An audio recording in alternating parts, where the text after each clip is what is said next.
All right, welcome back, everybody. Ready for another deep dive? Definitely. Always ready to jump into these fascinating topics. Well, today we're going deep into the world of Pakistani cricket and all the chatter surrounding Babar Azam. Our listeners are pretty savvy when it comes to cricket, but just to bring everyone up to speed, Babar had that absolutely phenomenal performance in the Asia Cup last year. Remember when he just blew everyone away with that 151 runs against Nepal? Oh, yeah, I remember. It was Seemed like he was at the top of his game, unstoppable, But then, things haven't been quite as smooth since then. And that's what makes it so interesting, right? I mean, you have this huge high point, this peak performance, but then the question becomes, can you keep that momentum going? Exactly, and that's what we're going to unpack today. So, okay, we have the amazing 151 runs against Nepal, but what happened after that? You've been digging into all of this. What did his performance look like in the matches that followed? Well, let's put it this way. His scores in the Tri-Nation ODI series and the Champions Trophy, they haven't been quite as impressive. And even when he was given the advantage of opening the batting, he wasn't able to replicate that same level of success. And just a quick reminder for anyone who might not be as familiar with all the cricket lingo, being an opening batsman is a pretty big deal, right? Oh, absolutely. I mean, you're essentially setting the tone for your entire team's innings. You're one of the first two players to go out there and bat. So there's a lot of pressure to perform well in that role. And even with that advantage, Babar's scores weren't what many had hoped for. And then came the bombshell. The news that really shook things up. Exactly. The news that really set the cricket world buzzing. Babar was dropped from the Pakistan T20I squad for the New Zealand tour. Yeah, and that decision definitely raised a lot of eyebrows, especially considering that other senior players like, Mohammad Rizwan, Shaheen Afridi, Naseem Shah, they were also left out of the T20I squad. Actually, Shaheen and Harris Rauf, they were also excluded from the ODI squad as well. So it's not just about Babar.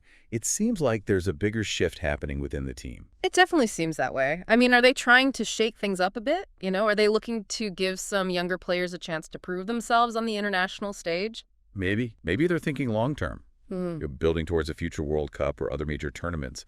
It's a bold move, though. You have to admit that. To exclude players who've been such mainstays in the team for so long. I mean, there's got to be a lot of pressure on the selectors and team management, right? Oh, for sure. Especially in a cricket-crazy nation like Pakistan. There's so much passion, so much national pride tied up in the team's performance. When things aren't going well, the criticism can be pretty intense. And then you add in social media and the whole thing just gets amplified, Oh, yeah. And that brings us to, maybe one of the most intriguing parts of this whole story. We got to talk about Babar's dad, Azam Siddique. He really jumped into the fray to defend his son, even going head-to-head with some of the cricketing legends who'd been critical of Babar's form. It was a pretty strong statement. Yes, he basically said, look, my son was part of the ICC's T20 Team of the Year, and now you're dropping him.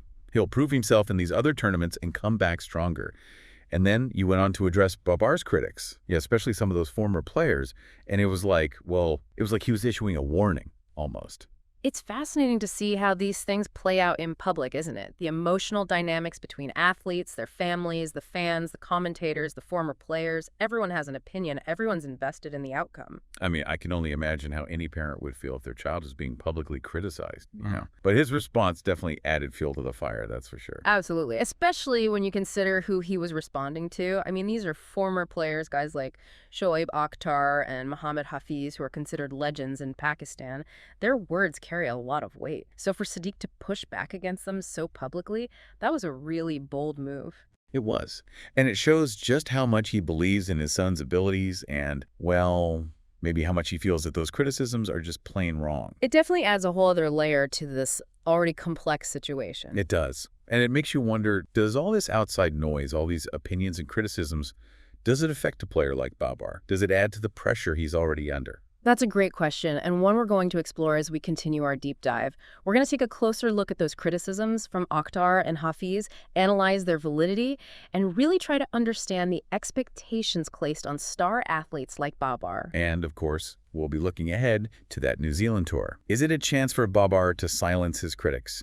Can he regain his top form and prove that he's still a force to be reckoned with? Stay tuned as we unpack all of this and more. It's interesting, though, because it's not the first time we've seen family members getting so involved in the world of Pakistani cricket. I mean, the passion for this sport runs deep, and sometimes those emotions, they kind of boil over. Well, yeah, and you got to wonder, right? I mean, those comments from those former players, those legends, Shoaib Akhtar and Mohammad Hafiz, did those add to the pressure Babar's already under? I mean, Akhtar's never been one to hold back, and he actually went so far as to call Babar a fraud. Yeah, that's a tough one. It is. And then you've got Hafiz, who questioned Babar's ability to really perform consistently in those tougher conditions, like in South Africa, England, New Zealand, and Australia. The Sena countries, as they're known. And the Sena countries, they do pose a unique challenge for Pakistani batsmen. I mean, the pitches, the playing conditions, they're so different from what they're used to back home.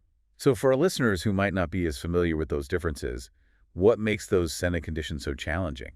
Well, you see, in those countries, the ball tends to bounce higher and swing more, which makes it, well, much more difficult to score runs. You know, when Hafiz brought that up, it kind of tapped into this whole historical narrative about Pakistani batsmen and their struggles to adapt to those specific conditions. That's so interesting. So it's not just about Babar's current form, but also how his style of play might or might not hold up against those particular challenges. Exactly. So help me paint a picture here for our listener. Let's imagine Babar is on tour in one of those Sena countries, right? He's up at bat, facing a fast bowler. The ball is swinging all over the place. The crowd is roaring. What does a batsman like Babar, how does he approach that situation? Okay, well, first of all, you got to remember that one of Babar's biggest strengths has always been his elegant stroke play. His ability to time the ball perfectly. Yes, exactly. He's known for finding those gaps in the field and just scoring runs with such precision. But in those Sena conditions, that approach might need a little bit of tweaking. So maybe he has to be more adaptable, maybe focus on playing those more defensive shots just to weather the storm. Exactly. It's about prioritizing survival over flair, at least initially. And that can be a huge mental shift for a batsman. It's about having the patience and the discipline to grind out an innings, even when the runs aren't coming easily. So even when it's not pretty. Exactly. So we've talked a lot about the struggles, the criticisms, but let's not forget that Babar still has a huge opportunity coming up with that New Zealand tour. Even though he's been dropped from that T20I squad, he's still been included in that ODI squad. That tour kicks off on March 16th and runs through April 5th. Could this be his chance to silence those doubters, to show everyone that he's still one of the best batsmen in the world? I mean, it's certainly a crucial test for him. He's going up against a really strong New Zealand side, and the pressure is going to be immense. But this is his chance to prove that he can perform under those conditions, that he can adapt, that he can regain that consistency that's really been the hallmark of his career. And it's not just about Babar, right? This New Zealand tour is going to be interesting to see how the whole Pakistani team performs with this new lineup. You mentioned earlier that other senior players have also been excluded. We've got Salman Ali Agha replacing Mohammad Rizwan as the T20I captain. It's a lot of change happening all at once. It is, and it'll be fascinating to see how these new dynamics play out. You've got these exciting young players in the T20I squad, guys like Abdul Samad, Babar Ahmed, and Hassan Nawaz. They're all hungry to make their mark. And this tour gives them that platform. And over on the ODI side, you still have those experienced players like Mohammad Rizwan, Abdullah Shafiq, and of course Babar Azam himself. So it's really a mix of experience and fresh faces, which should make for a pretty exciting, maybe even unpredictable series. I think what makes this whole thing so captivating is that you have all these different narratives converging. You've got Babar, this incredibly talented batsman who's now facing probably his biggest challenge yet. You've got the team management making some, well, let's say bold choices about the future of Pakistani cricket. And then you've got those passionate fans, those outspoken critics. It all just adds to the drama, you know? Yeah, it feels like Pakistani cricket is at a real turning point, doesn't it? Like we're witnessing this potential shift. These established stars facing all this new pressure, this new generation of players ready to make their mark. There's a lot for our listeners to consider here. Absolutely. And I think it's so important to remember that cricket isn't just about individual performances. It's a team sport. I mean, the success of the Pakistani team, it really hinges on how well those 11 players work together out there on the field. It's about those partnerships, that communication, that strategic thinking. And that makes me think about Babar's role as captain, especially in the ODI format. How do you think his leadership skills, how are those going to impact the team's performance on this New Zealand tour? That's a really good question, and I think it's one that a lot of people are wondering about.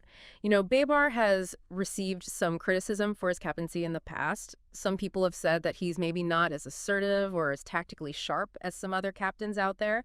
But captaincy, just like batting, it's a skill that you develop over time. And this tour, I think, is going to be a really valuable opportunity for Babar to show that he's growing as a leader, to show that he can inspire his team to perform at their absolute best. So for our listeners, what should we be watching for specifically when it comes to Babar's captaincy? What are some of those signs that he's evolving as a leader? Well, Keep a close eye on his field placements, his bowling changes, and just how he interacts with his players out there on the field. Is he making bold decisions? Does he stay calm under pressure? Does he support his players even when things aren't going their way? These are all those little things that can give you insights into his leadership style. Yeah, I'll definitely be watching for those. Okay, so we've talked about Babar's recent performance, the criticisms, the pressure, that big opportunity that this New Zealand tour represents. So putting it all together, what does all of this mean for his future in the sport? I think Babar is definitely at a crossroads in his career. I mean, he's already achieved some incredible things in cricket, but now he's facing a whole new set of challenges. This New Zealand tour, it's not just about scoring runs, it's about showing that resilience, that adaptability, those leadership qualities. And I think it's a good reminder for all of us that in any sport, at any level, there are going to be ups and downs. It's how you respond to those challenges, how you learn and grow from those experiences. That's what really defines your legacy. And that's exactly what makes this whole story so fascinating. It's a story about talent, about pressure, about resilience, and about that constant pursuit of excellence. And as we've been discussing, well, it's a story that's still being written. So to all our listeners out there, I really encourage you to watch this New Zealand tour closely. Pay attention to Babar's performance, his captaincy, how he handles all those challenges that are bound to come his way.